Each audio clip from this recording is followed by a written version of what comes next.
Welcome back, everyone, to the Rotoworld Football Show. We are in the midst of the ongoing legal battle of Denny Carter and Patrick Daugherty. So I, Kyle Dvorchak, am joined by staff writer Zach Krueger and Lawrence Jackson. And I think we may have had a winner in the legal battle. I would call it a celebratory post was posted on Denny Carter's Twitter account. And I would say, boots on the ground, it appeared disturbing. Zach, could you please describe the contents of what was a off-putting tweet, to say the least? Yeah, I mean, first of all, happy to be on here with you guys. But the tweets have been coming from Denny's account in particular have really just, I think, kind of left us all a little bit shook. And we know that he is someone who is prone to upset the Twitter sphere with food takes. We've had all steak tastes the same. I believe he is a guy who is a big fan and only fan of a all natural cake donut with no icing. But now the hummus time bit has stretched into not just hummus time, but plain old hummus time. He posted to Twitter at the beach. It's just yet another bad-looking food take that Denny has polluted our timelines with. I'm a hummus fan myself. The number of different hummuses that we have out there, there's something with like red peppers I'm a big fan of. I don't know if you guys are hummus consumers yourselves, but for a guy who just consistently throws out plain food takes, what are we doing posting plain hummus at the beach? Like, please spice it up a little bit. Yeah, this feels like he took the sand beneath his feet, put it in a bowl, and then was like, I'll add some water to it, and that'll be the dish. And I also, hummus is fine. But at the beach, Lawrence, at the beach, is hummus like an acceptable thing to eat? I got to imagine it's 90-some degrees out. He's like somewhere in, the East Coast of North Carolina or something. Is that like even legal, maybe? I don't eat no hummus. That ain't that no hummus jars reside in the Jackson household. So I would imagine that, bringing it on a beach is even more criminal. But I saw Deanie this morning on a call.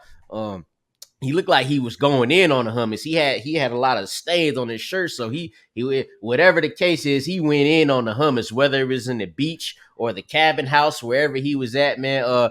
Good luck, Denny. Go, Denny. However you feel, good luck, man. Denny was on a call with us this morning, just regular run-of-the-mill, like content planning type of stuff. And he had come in right from the beach. Credit to Denny for being on vacation and joins us for, he has the time off. He doesn't have to. But Lawrence is right. The poor man, once you hit the age of having kids, your body produces so much sweat once it gets above 70 degrees. And it could not have been more apparent on Denny. We'll move away from our poor colleagues. They should be rejoining us next week for both shows.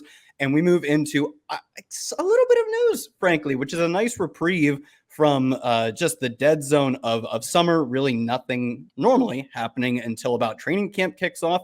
But we've got some stuff to talk about, starting off with Saints running back Alvin Kamara pled no contest to a misdemeanor charge stemming from a Las Vegas nightclub incident.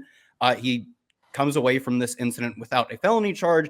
I think the Twitter sphere, legal Twitter, took this as a slight positive for him. It takes off a lot of the really lengthy suspension outcomes.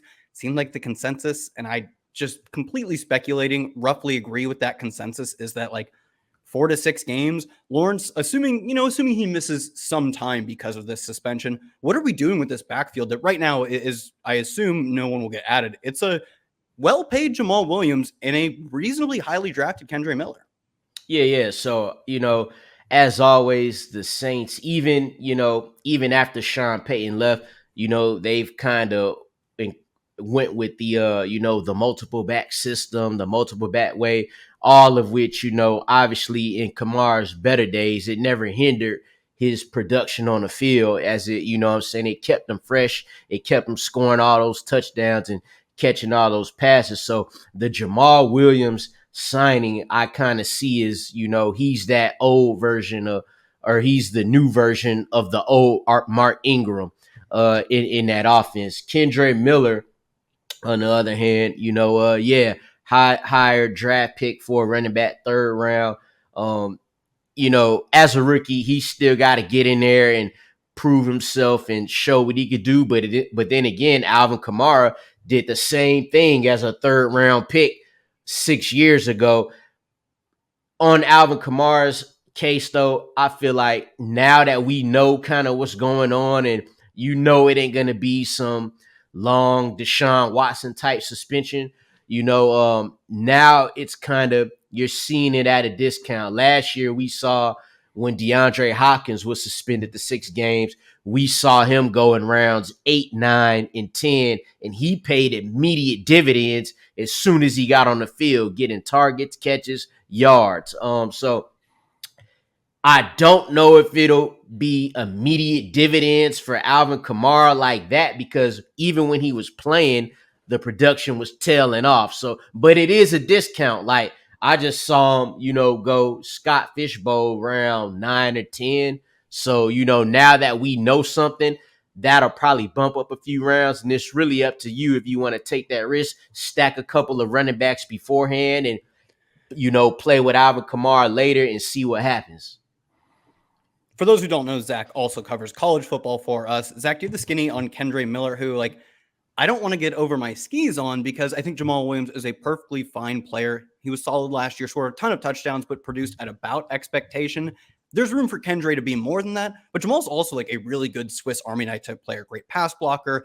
Before the time in Detroit, he was a great pass catcher in the Green Bay backfield. Is there room for Kendre to sort of carve his own path here? I'd like to think that Kendre can carve his own path. I think it's really just going to kind of come down to what we've already alluded to here, the possibility of a suspension, and whether or not Miller is going to be able to separate himself from anything Alvin Kamara can offer, if Kamara indeed has time away. Kamara, by all accounts, is still a pretty useful back for fantasy purposes. I have it here.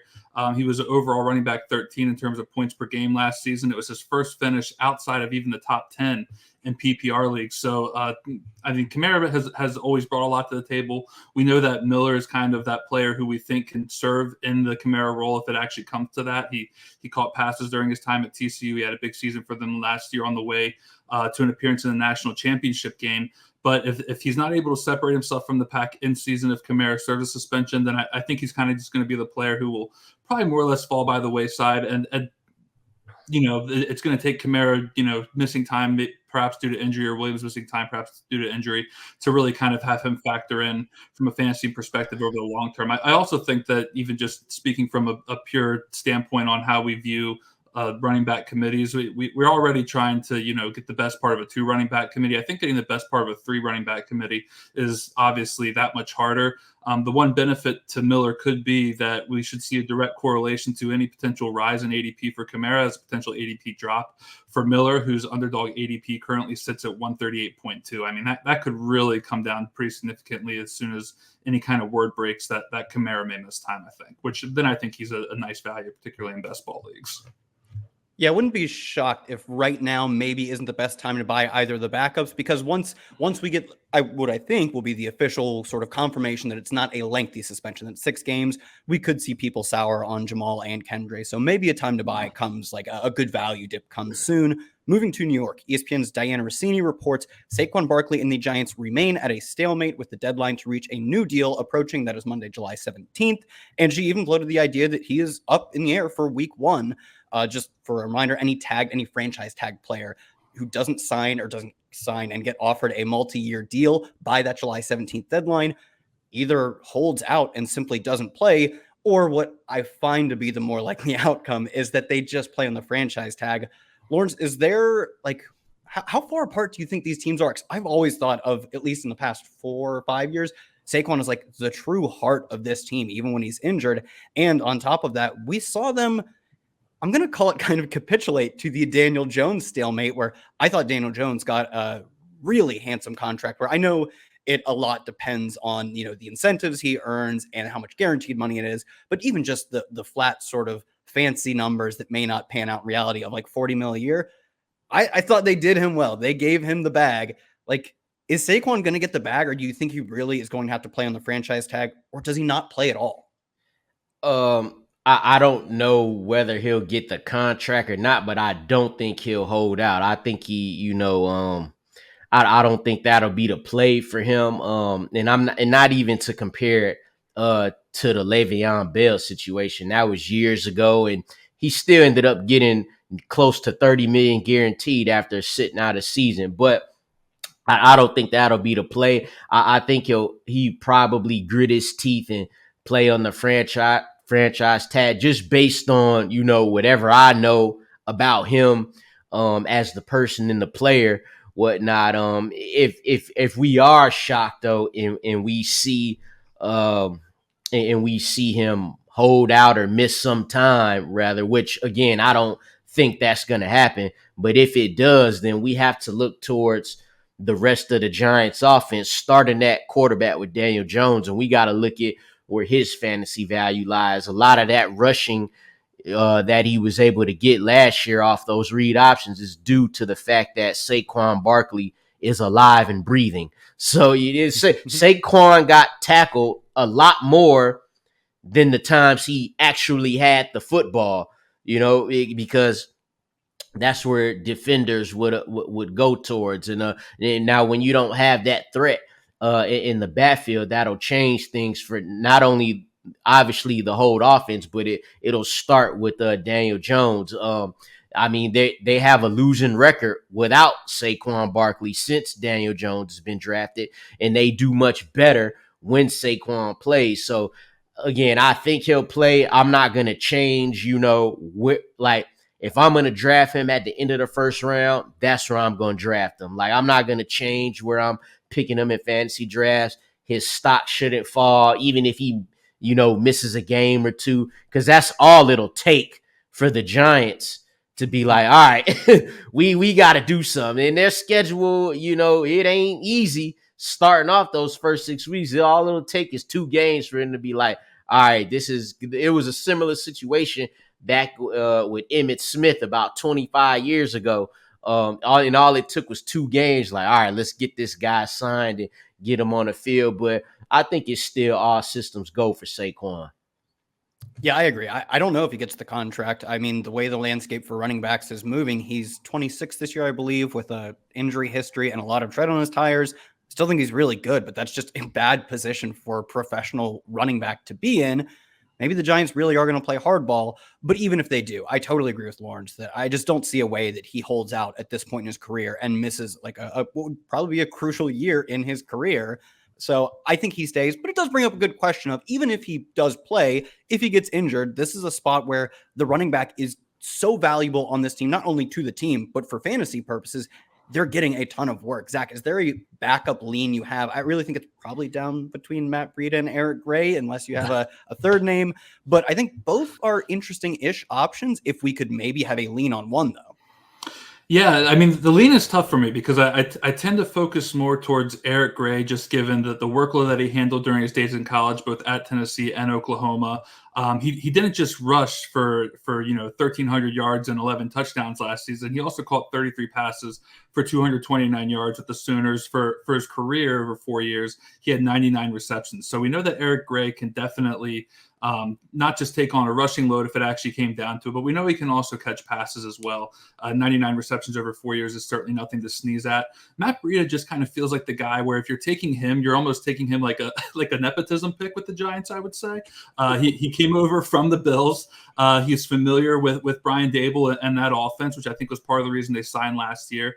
And he's a guy who has, quote unquote, done it to some capacity or another in the NFL. Right now, an underdog, they are both, quite literally free, which I find puzzling, just given the current status of Barkley. Barkley's going as the running back 6-year on underdog. Then you scroll down, you see Eric Gray going, I guess what's basically as like one of the last picks of the final round, and then Matt Breida at ADP slightly below his. So I think Gray would be my lean just from a youth and rushing ability standpoint. Breida is, by all accounts, not young as far as a running back is concerned at the NFL level. And I think that even if he starts early on in the event that Barkley were to miss time, I wouldn't be surprised if Gray somehow eventually worked his way into a little bit more of a serious role, just given, again, the youth and what he displayed during his last year at Oklahoma in particular.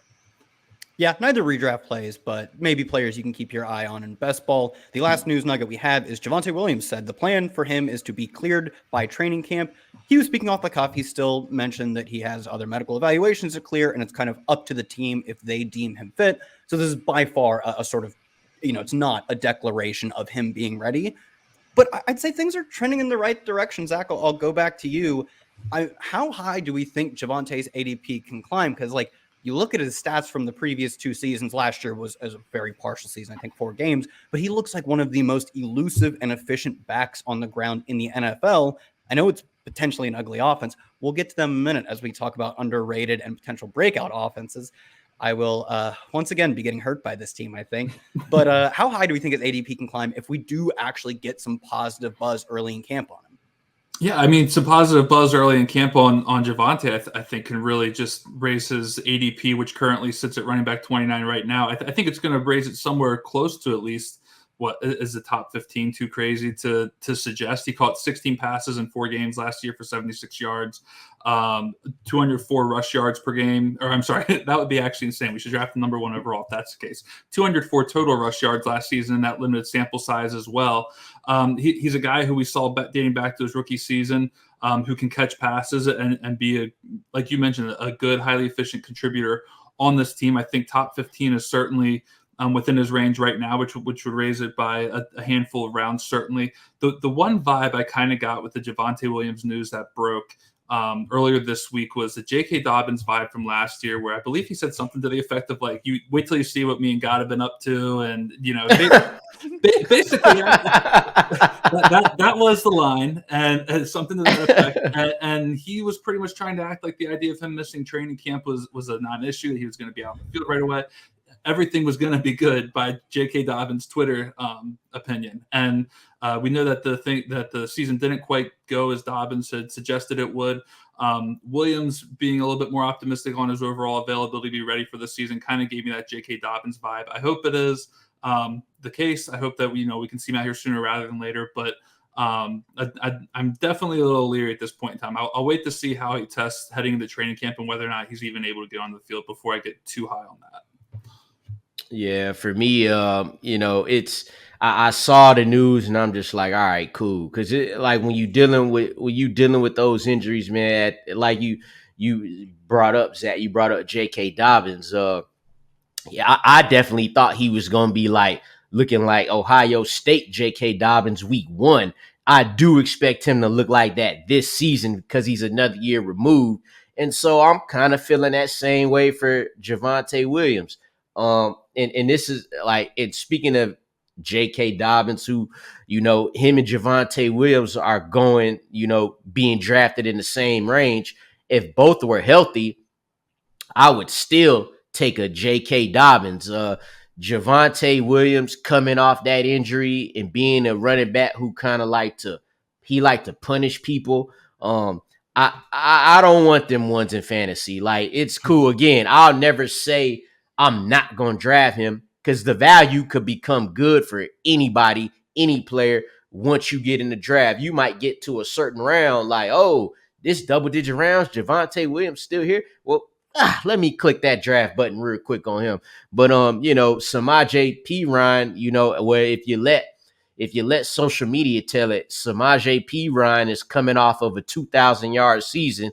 So, but in seriousness, he is coming off, one of his better years.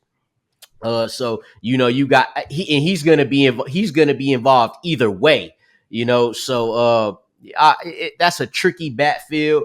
The offense got to get back right. They'll use multiple backs. That's what Sean Payton does. I do expect the Broncos as a whole to take a big leap forward, but I mostly feel that way in the passing game.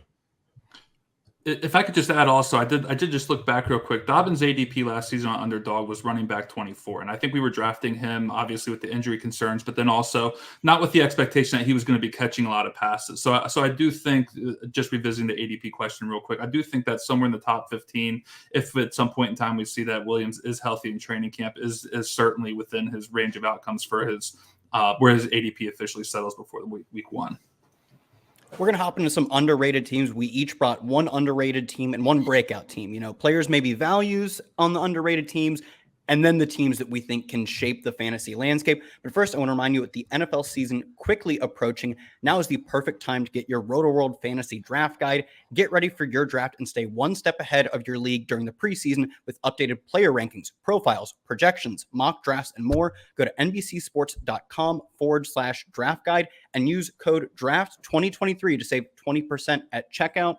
all three of us on this show put in a ton of hard work on this magazine. I love how it came out. I love how Tony Pollard is the cover guy. So I love how it came out. I think you should check it out. Let's get into our underrated teams. Lawrence, you have an underrated team that I really like, so go for it. Yeah. Atlanta Falcons, man. And you know what's crazy?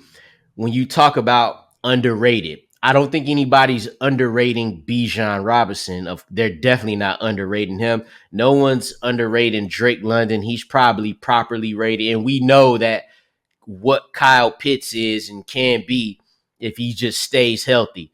But I think still the offense as a whole is underrated because there's mostly a question to people about the quarterback position in Desmond Ridder and what he's going to be able to do. Well, I always tell people this: if you're gonna draft Bijan Robinson and you're gonna draft Kyle Pitts and you're gonna draft Drake London, all three, those are pretty much, those are the three Falcons players that'll get drafted in fantasy. Well, why not take a shot on the quarterback, especially a quarterback who last season, although he only started 4 starts, he got better each and every game. He didn't throw an interception. His completion percentage got better every game. So what I saw from Desmond Ridder is that when he did get in there, he wasn't scared of the moment or whatever the moment was at that time. Not like he was playing in a playoff game or something, but he got in, he didn't wet his pants when he got under center. He did, what he was able to do. Now, a lot of people may feel like, oh, well, the offense is too run oriented to succeed as an overall offense. Again, if you're drafting Drake London and Kyle Pitts, how much do you truly believe that? They were the third best rushing team in football last year. And yes, they got one of the league's best run blocking offensive lines. But when they made the switch from Mariota to Desmond Ridder, Mariota was averaging 23 passes per game as opposed to Desmond Ridder, who they bumped it up to 28 passes per game for him. So if you could stay in that range, you stay, and it's not like we expect, I don't think we expect the Falcons to jump out every game 25-0. You know what I'm saying? So they'll throw the ball more, and they showed that a little bit once Ridder got in the game. So I think that them playing in their own division, which was the weakest in the league last year, they also play against the AFC South. So you put those two things together, you put those weapons together, I expect Ridder to be a little better than what people expect. This is definitely an underrated offense overall. Yeah, I draft a sick amount of Falcons. Lawrence, we really need you to get down there and get the team into shape because, Drake London, one of I believe the highest target share for a rookie wide receiver in the past 20 years. Kyle Pitts, the second most receiving yards for a rookie tight end as a rookie ever in the history of the NFL. And Bijan, I think one of the better prospects of the past decade, if not more. Like, they have truly one of the best, running back, receiver, tight end combos in the league. And I think that gets so underrated because Kyle Pitts, although he had literally one of the best rookie seasons for a tight end ever, which is incredibly hard because we talk about every year that you can't draft rookie tight ends. They just don't do much. And they normally don't. That is normally correct. So for him to top 1,000 yards, I think it's really underrated how productive he was, but he didn't pop for fantasy because he scored 1 touchdown that year. And maybe he's not a touchdown scorer, but I'm not going to look into 2 seasons, less than 2, 1.5 seasons of data and really complain about him having the best rookie season ever. So I find myself drafting a lot of Falcons. Zach, who do you find yourself as a team drafting a lot of as an underrated squad? So this actually was this question aligned perfectly with my team preview, which you can find over at NBC Sports on the 2023 New England Patriots and their outlook for this season. We know from an offensive standpoint that last year a lot of things went wrong for the Patriots, the second-year quarterback, Mac Jones. In particular, I've heard and then I witnessed that it's not good to not have an offensive coordinator for a quarterback who is, in fact, on the offensive side of the ball. Matt Patricia and Joe Judge basically did this hybrid offensive coordinator advisor thing. We never really got a full accurate description on what they were doing, but we know that they weren't leading anyone to offensive glory last season. We do know that. So that they are both gone. And then the Patriots went out and they hired Bill O'Brien, who is like very weirdly connected with Mac Jones. So I'm going to take you down this rabbit hole a little bit. There's an article over on The Athletic by Jeff Howe that I think is really important to just Mac Jones's expectations and what we can maybe see from him in year 3, and how the Patriots offense may function as a whole. So on that article, Howe talks about O'Brien's connection to Alabama, Mac Jones obviously from Alabama as well. When Mac Jones left for the NFL in 2021, that was actually Bill O'Brien's first year with the Crimson Tide. So they two never actually stood on the same sideline together in a game context. But when O'Brien joined Alabama, one of the things that Nick Saban had pointed out to O'Brien was, I really like what offensive coordinator Steve Sarkisian, now with Texas, did with us during his time there. Sarkisian and Mac Jones were together. And O'Brien was basically asked to learn the offense. He said, hey, I want you to learn what we did here before so we can do that. I like the way that went. Mac Jones stuck around on Alabama for a little bit of extra time, actually helped teach O'Brien the offense that he would then go on to coach 2 years at Alabama. They're two guys who, even though they've never worked directly together on the field, they're going to speak the same offensive language. I think conceptually, they're going to bring a lot of the same understanding for what they're going to do on offense together. And that to me just sounds like a lot better way to start a season than, us posting blurbs about how no one on the offensive side bought the Patriots is really quite sure what they're going to do right now. The early reports have been good so far between O'Brien and Jones, and the suggestion that they are already understanding each other and on the same page before training camp even starts, which I think just spells a lot of really great things for Mac Jones. If I touch on Jones in particular real quick, as much as I don't like throwing out stats and things of that nature, it was hard to take what we saw in 2022 seriously from Mac Jones, just given the situation. I think 2021 Mac Jones is maybe what we can see some of in 2023, and it may even be better than what we saw in 2021. But real quickly, in his rookie season, Mac Jones, over 3,800 passing yards, 22 touchdowns. He was 12th in quarterback grade over on Pro Football Focus.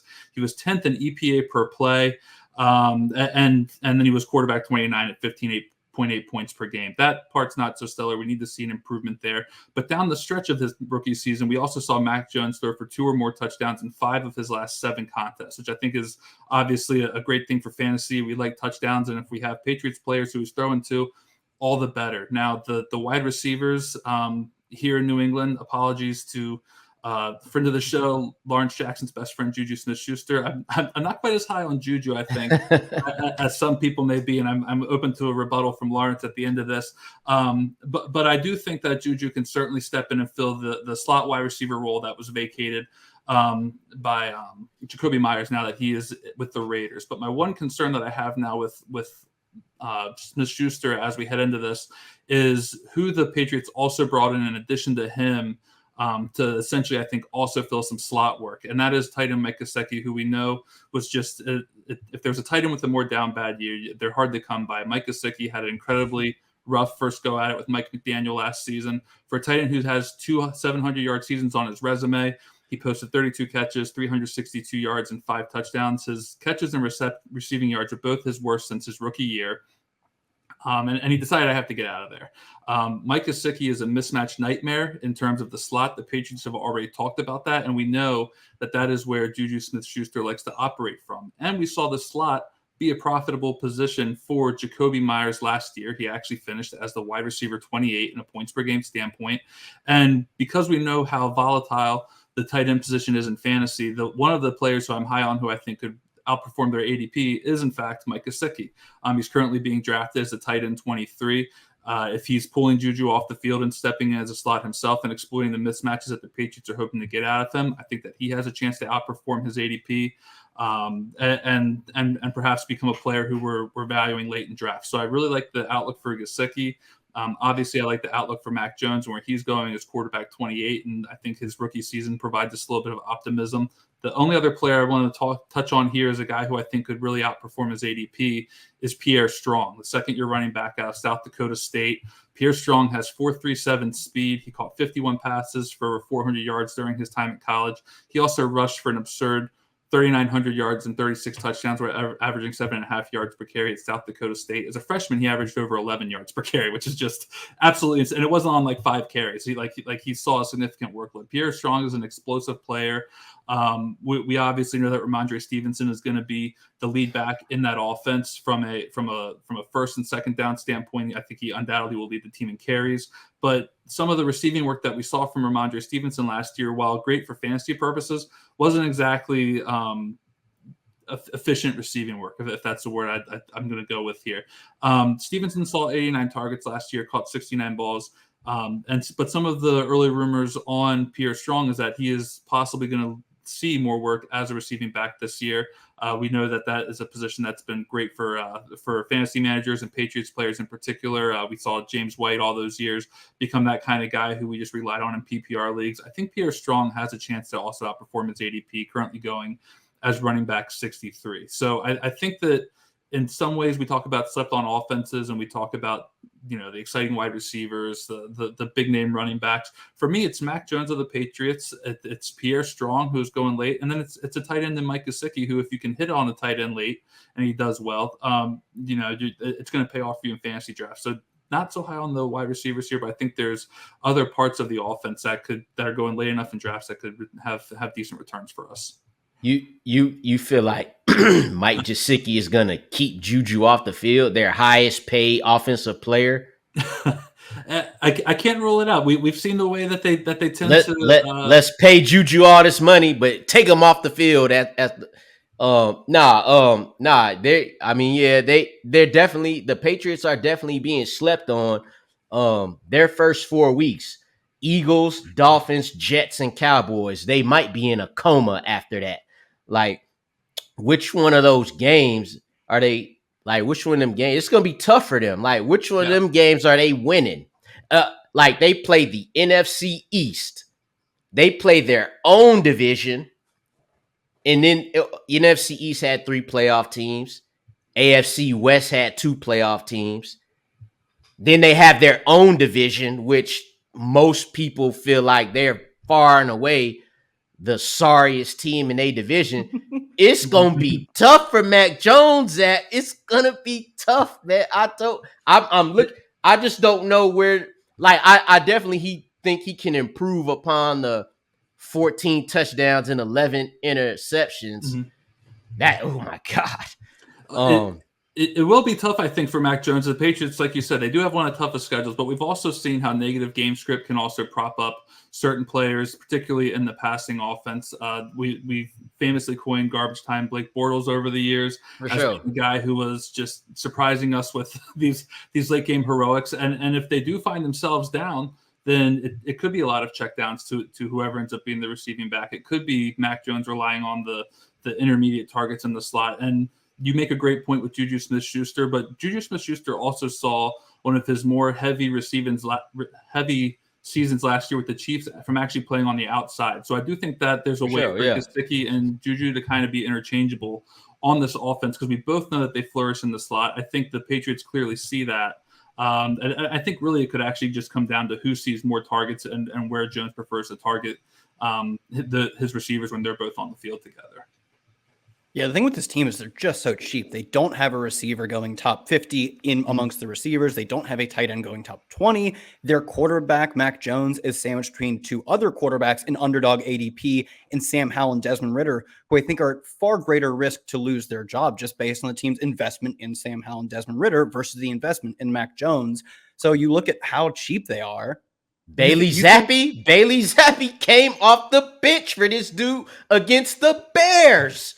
The Bears. I don't know.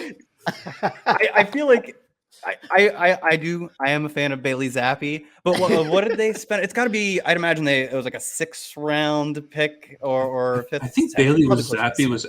He was a 4th round. He was a 4th round pick. Yeah.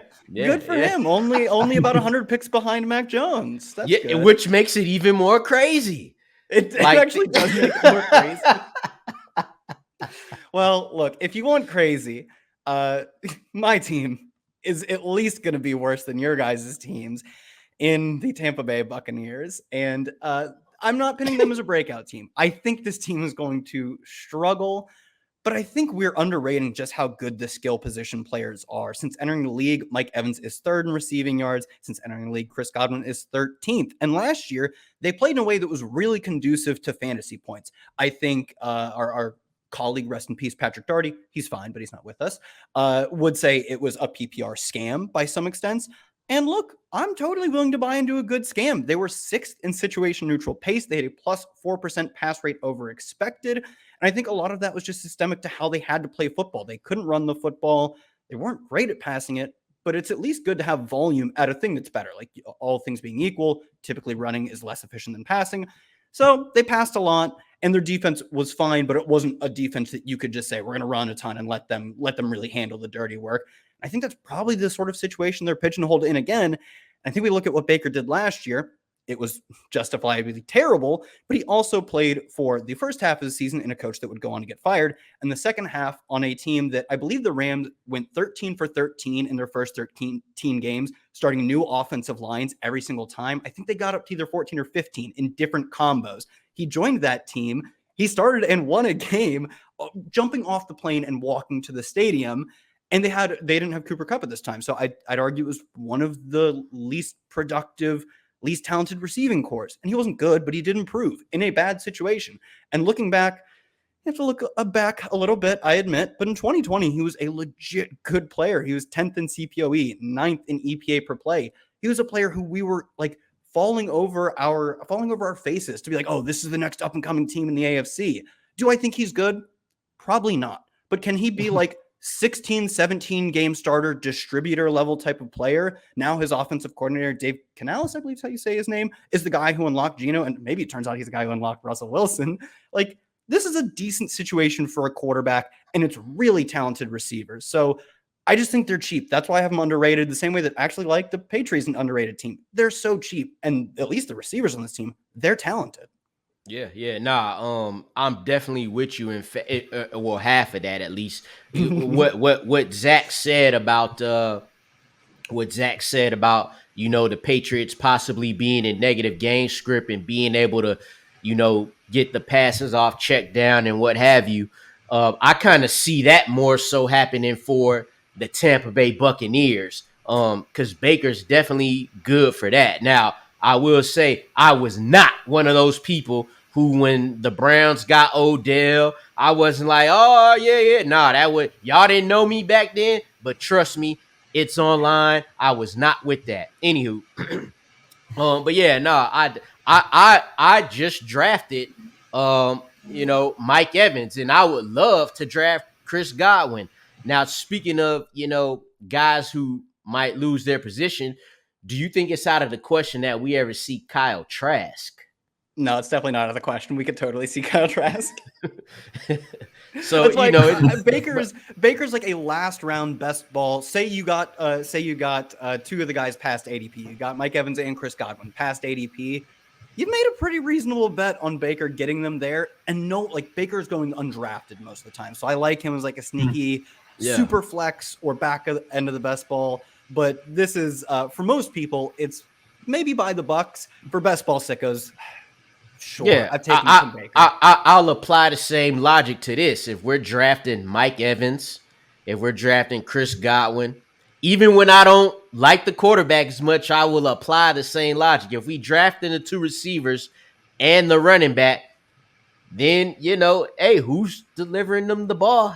Maybe it comes with like 2 or 3 interceptions, and a lot of roll lefts and throw out of bounds, but hey, somebody throwing them the ball, and right now it's Baker Mayfield.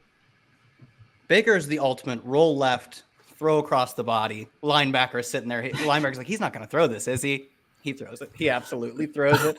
But hey, I could see, he has to survive getting benched. But I could see it being Jameis Winston levels of this guy makes mistakes, but he does have the physical tools and the talented receivers to get fantasy points on the board, even if they're not getting maybe a ton of real life points. So we will now move on to our breakout offenses. These are the true stars. I'm fine going all in on these teams, betting that they're the ones that shape the fantasy landscape relative to of course, the Chiefs are expensive. They break out every year. They're the best team, but they're expensive. These teams may not be as expensive, but could put up, let's not say Chiefs numbers, but put up big numbers. But first, let's get into, I want to let you know where to watch MLB this weekend. The Giants face the Pirates once more in Pittsburgh. Both teams looking to move up in their divisions, but only one can rise Sunday morning. Watch MLB Sunday Leadoff live at 11:30 Eastern, exclusively on Peacock. I played this game on, I think we recorded Monday with Lawrence, and it's not as fun to play with you, Zach, because I always ask Denny and I ask Lawrence when we're on together, who's your favorite baseball player on any team we're talking about? But you actually watch baseball. Who's the most obscure player on either of these rosters?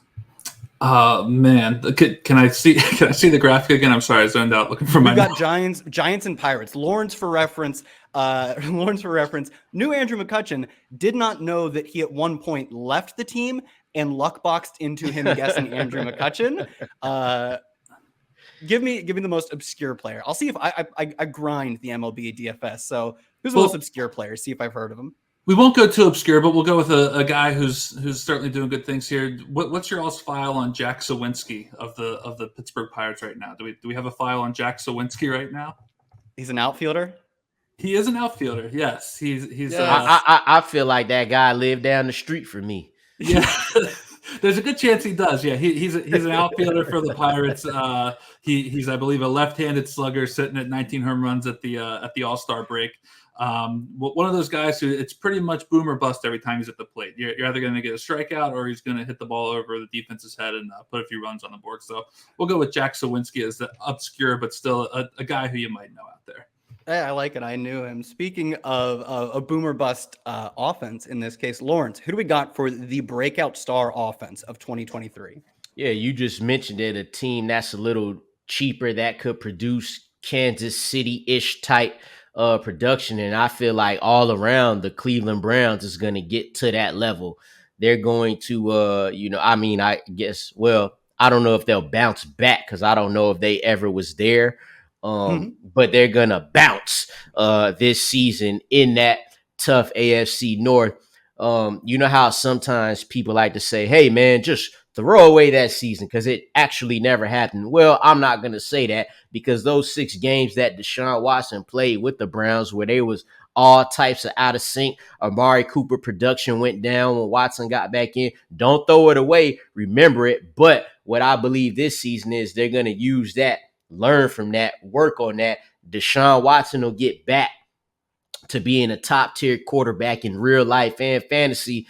Him being the quarterback 15 in the 6 games he played is nothing to cry about, but it could have been a lot worse. Aaron Rodgers, for example, was quarterback 23 on a points per game basis, and he played a whole season with receivers he had been playing with throughout training camp. Watson, he's got time to acclimate his little situation or whatever. I guess that's behind him. So now he's getting a chance to like actually be a quarterback again. And the last time that happened, he led the league in passing yards and was a top 5 fantasy quarterback. You bring in Elijah Moore, that can only help you. Put in him with Amari Cooper and Donovan Peoples-Jones, who I think DPJ is underrated in his own right. We've seen him have a nice 5-6 game stretch last season where he went for 70 yards every game.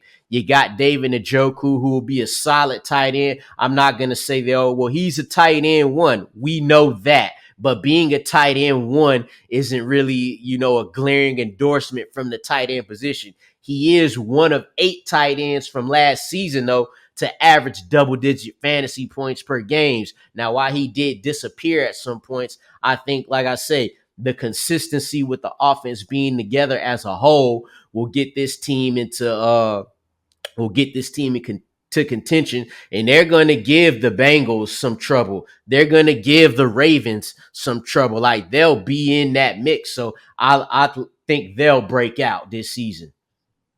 I didn't mention Nick Chubb because I just assumed we know he's a dog. So I didn't mention Nick Chubb. I mean, but he'll get more touches because no more Kareem Hunt. But yeah. Yeah, I think the potential for Nick Chubb to catch passes. I don't know if that's how they use him. Like maybe that is a sort of set in stone. He doesn't do much pass catching work, and that's just a sort of a fixture of who he is. But the potential is there for him to make the leap from a guy who every fantasy analyst, as Denny would point out, as soon as you say Nick Chubb, best pure runner, guys. I promise. I know he's the best pure runner. I've seen him. I promise. I watch football. where you go from that, you have to make that caveat because you're talking about his role and his volume. Maybe we don't. Maybe we don't have to do that anymore. We can say like, oh, he's just one of the best fantasy backs. Because if he adds that pass catching element to his profile, I mean, that's how he enters the echelon of like the Jonathan Taylor best seasons, the Saquon Barkley best seasons. So really interesting to see what they do with him. Probably be the best running back. Sorry, if he got to catching the ball. Yeah, I think he at least gets to challenge for that in the way that like when you see like how far Derrick Henry has to go in terms of his rushing production to match, CMC, Austin Eckler. You don't need a ton of pass catching production if you're a Derrick Henry level runner. And like I said, every fantasy analyst will tell you he's on that level. Just on the offense in general, offensive coordinator Alex Van Pelt talked about the offense being more explosive in the passing game this offseason. It's also rumored that they'll be running more 3-wide set. So I think, and obviously have invested so much in both the pass catching game and trading for Elijah Moore, drafting Cedric Tillman, and a year ago getting Deshaun Watson. I could see the Browns finally being an aired out football team. Zach, do you have any takes on the Browns right now? Yeah, well, I do have just one thing. I love Lawrence's take overall on this team. One thing that I had looked up earlier this year when I was doing, I was writing about Washington Commanders quarterback situation, looking at Jacoby Brissett. Did you know that in the 11 games that Jacoby Brissett started, the Browns actually averaged 23.9 points per game, which was the same amount of points per game that the 9th highest scoring offense in the league last year was posting in the Seattle Seahawks. I'm not going to rattle off the teams above them, but we know that if you're in the top 10 in scoring, that's a good thing. I think Deshaun Watson, obviously just being away from the game is going to hurt him and the offense the moment he gets on the field. But Lawrence makes a great point, and that now Watson's got a year under his belt. Obviously is more acclimated to the offense as a whole. He's back to playing football. They added Elijah Moore. If the potential with Jacoby Brissett under center is 23.9 points per game, a top 10 scoring offense in the league, you really do have to ask yourself, what is this offense capable of with a back maybe better than ever, Deshaun Watson throwing the football around? And I think Lawrence is spot on with this take. So I like the call. I thought the Jacoby Brissett point was just something interesting to throw in there because I was surprised when I first saw it. Moving on to my team, I alluded to them earlier. It's my poor Denver Broncos. Look, fool me once, shame on you. You're certainly going to get the opportunity to fool me again because I like me some Broncos this year. My opinion is that we will look back on last year on Nathaniel Hackett, and hopefully this year will reveal just how poorly coached of a team they were. And they had so many of the telltale signs of a team that just was not led well. Russell Wilson played poorly, I admit, but we've seen him under strong leadership be one of the most efficient quarterbacks in the league. But last year, that wasn't the case. In some very basic stuff, they had a negative pass rate over expected. They were average in pace, situation neutral pace, despite being a team that like clearly needed some spark on offense. And then they were just comically penalized. 11th in delay of games, 5th in false starts, 7th in holdings, 4th in offsides. They were making basic Pee Wee League football mistakes at such a high clip. And they had the talent to make things work. In the past 2 years, Cortland Sutton has ranked 11th and 23rd in ESPN's open score. Last year, despite playing on a terrible offense, Jerry Jeudy was top 15 in yards per route run. And leading into last year, Russell Wilson was historically one of the most efficient quarterbacks we had ever seen. Since 1999, we have 124 quarterbacks with at least 1,000 dropbacks, even including last year and the year before that in Seattle when he wasn't quite the Russ we were used to. He wasn't last year's Russ, but he was maybe on that path. He still ranks first in completion percent over expected and 19th in EPA per play. Now he gets Sean Payton as a head coach. In 15 years as a head coach, Sean Payton teams finished outside the top 12 in yards or points as a team in one single season. One of 15 times they were not a top 12 in both. And that was the final year under Sean Payton in which Ian Book, Taysom Hill, and Trevor Siemian combined for 10 starts on that team. I mean, I'm going to forgive him for that one. I get he had Drew Brees for all the other ones, although end of career Drew Brees was a spot maybe like right now where Sean Payton had to tease out the maximum he could get from Drew Brees at the end. And yeah, we need someone to help bring out the best in Russell Wilson, but we've seen Sean Payton do that for his quarterback before. So I am excited based on, again, the talent around the quarterback, as we kind of talked about with some other teams, but we know the talent has been there for the quarterback on this team. So I think there's completely a path at a much cheaper cost this time around for the Denver Broncos to be the breakout team of 2023.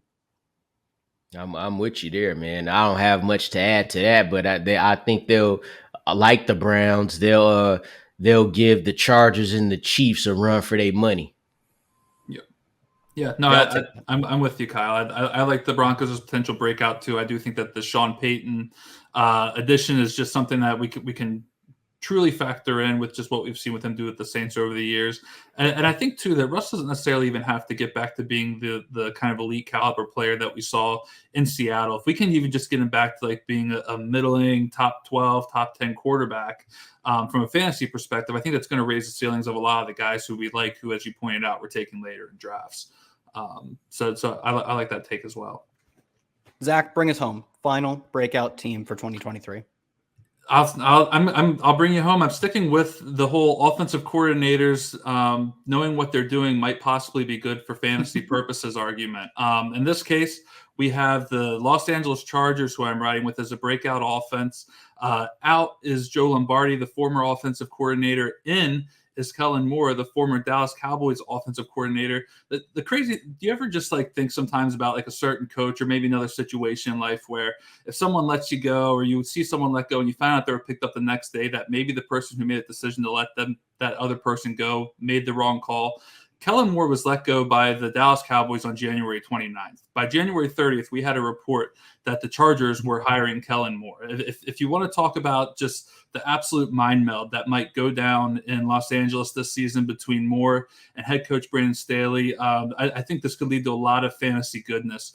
Just real quick, Mike McCarthy of the Cowboys basically said the idea that Kellen Moore wants to light up the scoreboard, chuck the ball around. He talked about it as a bad thing. Mike McCarthy must not play fantasy football. We do. This is a fantasy football podcast. I want Kellen Moore to be on an offense that he just wants to light up the scoreboard. Over the last 3 seasons when he was in Dallas, the Cowboys were 20th, 8th, and then last season regressed all the way to 26th in early down pass rates. Over that same span, Brandon Staley and his crew were chucking it at a 57.2% rate. Then they increased it to 57.5% in 2021. And then they rose all the way into the top 10, probably even the top 5 at a 60.9% early down passing rate. Brandon Staley is dying to air it out with Justin Herbert and his receivers. This is a guy who is, he's part of the analytics movement. We think we know this. It just hasn't quite worked out for Brandon Staley early on in some of the ways that we hoped it would. But I think it has a chance to work out for Kellen Moore now on the staff here. Last year, the Chargers were actually 13th in points per game. We know that they're capable of being a lead offense in these regards and going well above 13th in points per game. Last season, Justin Herbert, I believe he finishes the quarterback 7 last year. This year, he's being drafted as such on Underdog Fantasy. He actually had a quarterback 2 overall finish in points per game in 2021. So we know the ceiling for Herbert is that of an overall quarterback 1 in fantasy. Among qualified active quarterbacks for his career, he's 10th in EPA per play. We obviously like that. He has wide receivers Keenan Allen and Mike Williams who have at large flourished under Herbert. I would say the biggest downside for each of those receivers is their health. But when we've seen them active long enough and playing and operating at a high level, Keenan Allen has finished 6th, 12th, and 12th in fantasy points per game with Herbert under center. That's obviously good. He's currently going as a wide receiver 19 on Underdog. Mike Williams is currently going as a wide receiver 24. His best finish with Herbert was wide receiver 16, which also came in 2021.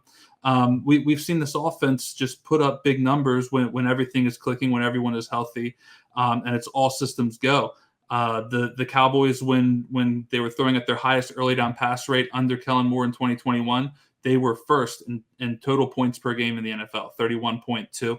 Dak Prescott was the QB6. They had Amari Cooper and CeeDee Lamb, both top 20 wide receivers there. And then surprisingly, Dalton Schultz was the tight end 5 in 2021 when the Cowboys were chucking it around. That could spell good things for Gerald Everett, who's coming off a career high himself with the tight end 17 finish in points per game. Maybe they find a way to get him more involved. And then, Lawrence didn't want to mention Nick Chubb. We know what he's capable of. I'm not going to touch too heavily on Austin Eckler. He's being drafted as the running back too. We know what he offers from a receiving standpoint. We know that he is a lead option. He was the overall RB1 last year. So I think that where some of these guys are being drafted, particularly the wide receivers, particularly Herbert, there is room for this offense to grow. Together, Quentin Johnston, another rookie to add. He's going to just only bolster their overall 3 wide receiver sets. And I think that for an offense that was throwing a 60% rate last year, if Kellen Moore even says, "Hey, we want to throw it 60% again this year," early on, then I think that the sky is going to be the limit for this offense. The question is going to be, can they stay healthy? I know, Lawrence, you're not as high on this team as clearly Zach is, and probably not as high as I am either, though I'm probably somewhere in the middle. So, Lawrence, go ahead, destroy him. Take Zach and destroy him. Yeah, I need it. You're on mute, Lawrence, but go ahead. I mean, good luck. They threw the ball 41 times a game last year. That's a lot and Justin Herbert did finish as a quarterback too, but to be specific, he was quarterback 15 on a points per game basis. I do think he, I don't know, maybe he improves that this year. I just don't know what changed much, because if they try to light up the scoreboard, right? This is my question, Zach. If they try to light up the scoreboard, if they chuck it down the field more. Now, you mentioned Austin Eckler being drafted as the running back 2, finished RB1 last year. That's in part because he caught a career high 107 catches on 127 targets. So if they throwing the ball deep more, then not that. What I'm saying is it could be great for Herbert, but it would have to make somebody's got to suffer there, because you can't expect, I would think, Austin Eckler to catch another 95 passes if they're throwing more deep balls, which are lower percentage throws to complete, than all those dump offs, which Justin Herbert led the league in last year, check downs with 82. That's going to suffer if they indeed go try to light up the scoreboard with their new best offensive coordinator of all time, who called a play where Ezekiel Elliott was the center, Kellen Moore. You know what? I'm going to say I'd be fine with seeing a few, the tone down just a little bit on the Austin Eckler targets. I mean, I think because it could still be good, right? 80 is good, right? Well, when you look at his production on a per target basis, he's a good running back at earning targets and catching passes, but he earned substantially fewer yards per target than Gerald Everett, even fewer than Josh Palmer, DeAndre Carter, and you go up and it's just farther and farther away. Not to say he's not good at what he does, but what he does, he doesn't move the chains nearly as much as a Mike Williams, even on a per target basis, or a Keenan Allen.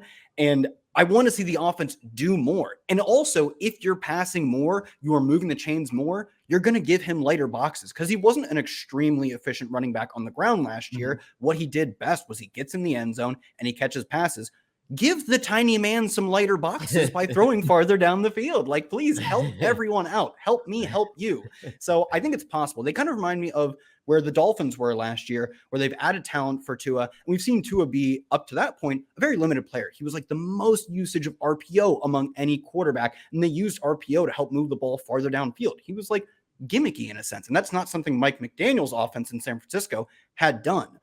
But then they moved away from that and found new ways to maximize his skill set. They still use a lot of play action. They still use a lot of pre-snap motion, but they didn't limit him in the way that we see maybe Justin Herbert is being limited by all of these checkdowns to Austin Eckler, all these checks down to his receiver.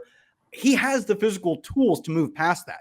Does he move past it? I truly have no clue. It could be something that's the style he plays. He could be a check down guy. But I at least think this is a team that has the potential for a breakout based on his talent, the team's talent around him, and maybe a philosophical change. Does it happen?